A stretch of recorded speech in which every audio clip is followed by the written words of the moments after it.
صدر مملکت ممنون حسین کو عمان، نیدرلینڈز، ماریشس، فرانس اور ڈنمارک کے نامزد سفیروں نے ایوان صدر میں منعقدہ تقریب میں اپنی سفارتی اسناد پیش کیں۔ اس موقع پر سفیروں اور ہائی کمشنر نے صدر ممنون حسین سے علیحدہ ملاقات بھی کی۔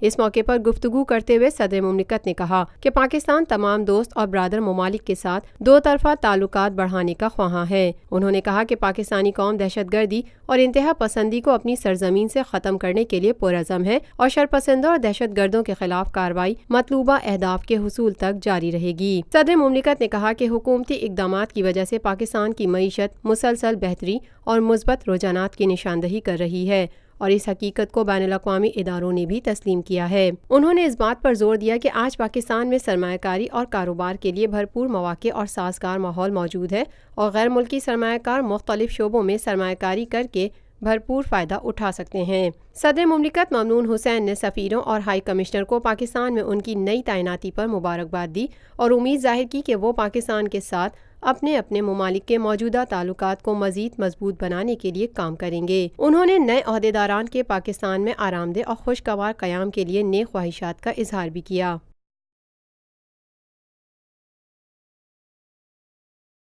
Lotus Lake Towers, a groundbreaking endeavor by Lotus Properties.